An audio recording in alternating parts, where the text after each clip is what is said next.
All right, everybody. Who needs dinner when you have a delicious dessert just waiting to be eaten? Oh my gosh. Today is National Raspberry Cream Pie Day, and our next guest is the perfect go-to to help us create one with you this morning. I'm happy to be here again. Yes, cookbook author Courtney Hill. She's back with us once again. This is going to be a great, delicious treat for everybody. So what exactly are we making? We are making a raspberry cream pie since it's Raspberry Cream Pie Day. Yay. And raspberries are in season right now, which I think is probably why it's Raspberry Cream Pie Day. So you can usually get them at the store, and around this time of year they'll be at a good price and they'll look really good, which is what we have here today.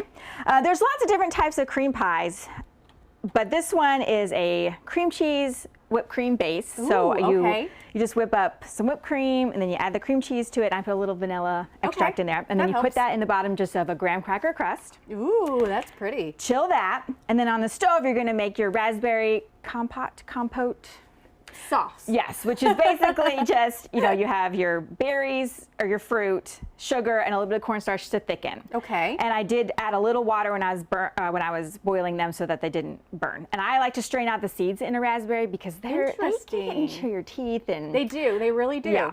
So, and I've chilled this, and I'm just going to put it on top of the pie. Yeah, that looks beautiful. That's got really pretty color to it. Spread that out.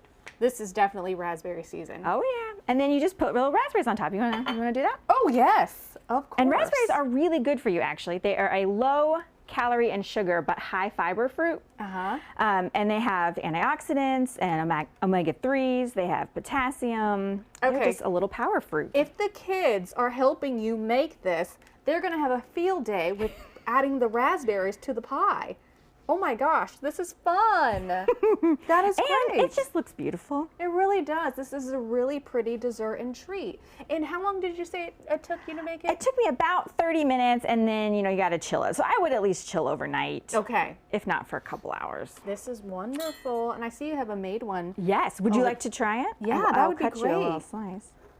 Okay, so I didn't get to finish all the raspberries, put them on top, but it's okay. That's okay. If we did a border, and it looks beautiful. If raspberries are not on sale, then you're going to want to just do a border because they are kind of expensive sometimes. Oh my gosh, this looks, oh, that's a perfect little slice. There you go. Okay, let me dive into I think this. I'll try a little too. And then actually I might, well, let me see. Raspberries have anti-aging properties. And I just love the tart flavor of a raspberry, especially with cream cheese. So good. This is delicious. Is it good? Okay, let me try. Oh my gosh, Courtney. Oh Yeah. That's really good. I do like the cream cheese. And the whipped cream just makes it light and fluffy. It's not heavy like a cheesecake. So get this, I don't really like whipped cream. Oh really? Not even a really. I just don't like it. No, I am scared of it. But I don't taste it in this. Okay. Well, I that's don't. good, I think the cream cheese kind of overpowers. Yeah, but it's so good. It's a light hint of cream cheese. This is delicious. And you've got the sweet tart raspberry. Yeah.